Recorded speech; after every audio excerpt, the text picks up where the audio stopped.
मध्य प्रदेश में नगरीय निकाय चुनाव के नगाड़े बज चुके हैं और जिन अधिकांश मतलब 16 नगर निगम में चुनाव हो रहे हैं मध्य प्रदेश के, जिसमें जबलपुर भी एक प्रमुख महानगर है मध्य प्रदेश का।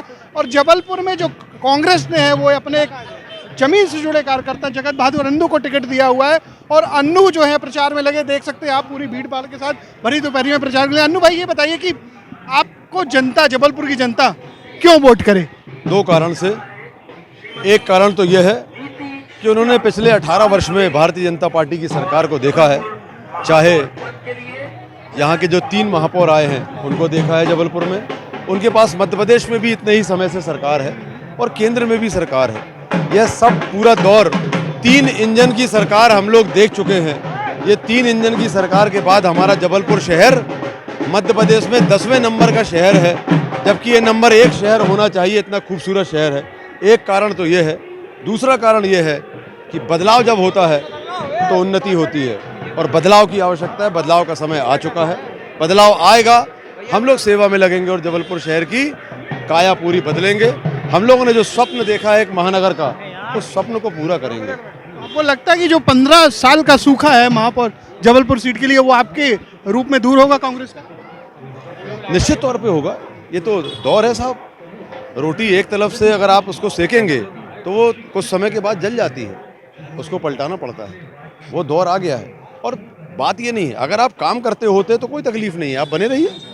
परंतु जबलपुर शहर के हालात तो आप देखिए, जल संकट, जल प्लावन, सफाई व्यवस्था जर्जर, नालियां बजबजा रही हैं, रोडें सड़कें टूटी हुई हैं, फ्लाईओवर किस तरीके से आप बना रहे हो, ऐसा फ्लाईओवर कभी कहीं बनता है?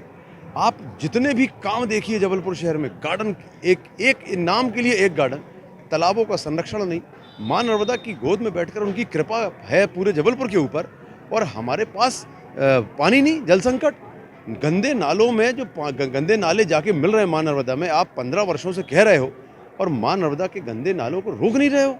आपने कौन सा काम जबलपुर शहर में किया? जो कुछ भी है जबलपुर शहर में आज से 25 वर्ष पहले से है, चाहे यूनिवर्सिटीज़ की बात करिए, चाहे कॉलेजेस की बात करिए, चाहे हॉस्पिटल्स की, मेडिकल कॉलेज की बात करिए, विक्टोरिया की बात करिए, एमपीबी मुख्यालय की बात करिए, तिलवारा पुल की बात करिए, शास्त्री ब्रिज की बात करिए, आप शहर का कोई भी एक मॉडल रोड माननीय विश्वनाथ दुबे जी ने बनवाई थी, उसके बाद से भारतीय जनता पार्टी के महापौर हैं, और उसके बाद आप बता दीजिए एक भी रोड ऐसी बनी हो जो 4 बार टूट के दोबारा उसको ना बनानी पड़ेगी। बीजेपी अक्सर ये अपने मतलब कहती है कि डबल इंजन की सरकार होगी तो ज़्यादा काम होगा। अगर नगर सरकार बीजेपी की होगी, स्टेट में भी सरकार होगी, तो आपको ऐसा लगता है कि डबल इंजन सरकार होने का फायदा होगा?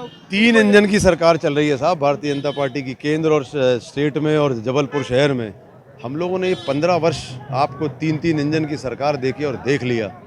ये इंजन से इंजन लगाने से कुछ नहीं होता है, प्लेटफॉर्म भी बड़े होने चाहिए। 24 डब्बे से ज़्यादा डब्बे जबलपुर भारत देश में खड़े नहीं हो सकते। विषय इंजन का नहीं है, विषय भावना का है, विषय सोच का है, विषय विज़न का है, विषय इम्प्लीमेंट करने का है। आप जबलपुर शहर को इतना पीछे ले गए हो। भोपाल, इंदौर, रतलाम, रीवा, छिंदवाड़ा, ये सारे शहर हमारे जबलपुर शहर से आगे हो गए हैं साहब। ये इंजन की बात मत करिए, प्रैक्टिकल बात करिए। जबलपुर शहर में अगर चुंगी का 10,000 करोड़ रुपए आए हैं, क्या किया आपने? 10,000 करोड़ रुपए मायने रखता है 15 वर्षों में। स्मार्ट सिटी का 900 करोड़ रुपए आपने पूरा खर्च कर दिया, एक सड़क आपने स्मार्ट नहीं करी।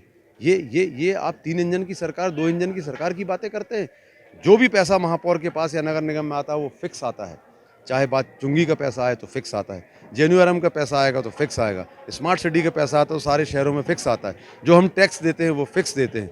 ये इससे किसी प्रकार का कोई फर्क नहीं पड़ता। और हम लोग तो 5-5 इंजन की सरकार है साहब, राज्यसभा सांसद है, 4-4 विधायक है हमारे पास, और हम लोग के पास भावना है। आप हम लोग जबलपुर शहर को ठीक करने का भाव है हम लोग के अंदर। सबसे प्रमुख बात यह है, हम लोग के पास सोच है, हमारे पास ब्लूप्रिंट है जबलपुर शहर को ठीक करने के लिए, और हम लोग उसको ठीक करने के लिए प्रतिबद्ध हैं। अगर कैंडिडेट की बात की जाए तो जो आपके मुकाबले में डॉक्टर जितेंद्र जामदार जो एक प्रख्यात अस्थिरोग उनको उतारा है, तो जनता क्या चाहती है अपने नेता से और उनको मुकाबले में कहाँ खड़ा पाते हैं आप? देखिए, ये तो अंतर आम जनता तय करेगी। कई विषय हैं उसमें।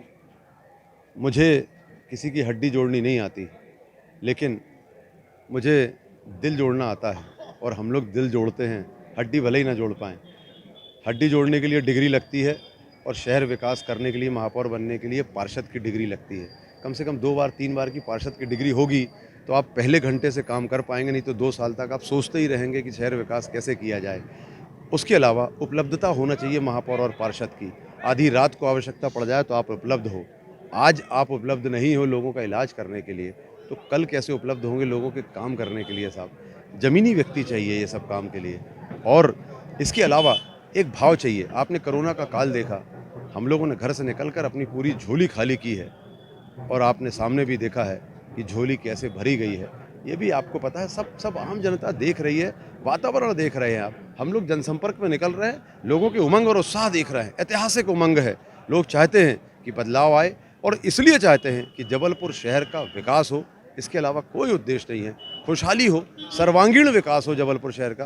सिर्फ यही भावना आम नागरिकों के, शहर की जनता के दिमाग में है और हम लोग यही करने वाले हैं। ठीक है, तो आपने सुना जो कांग्रेस कैंडिडेट जगत बहादुर नंदू, वो कहते हैं हमको हड्डी नहीं दिल जोड़ना है लोगों को, और इसीलिए वो जनता के दिल से जोड़कर काम करना चाहते हैं। और इस चुनाव मैदान में उनको भरोसा है कि वो इस चुनाव को जीतकर कांग्रेस का 15 साल का सूखा खत्म करेंगे और जबलपुर में कांग्रेस का महापौर फिर से बनेगा। Ajay Tripathi, ABP news, Jabalpur.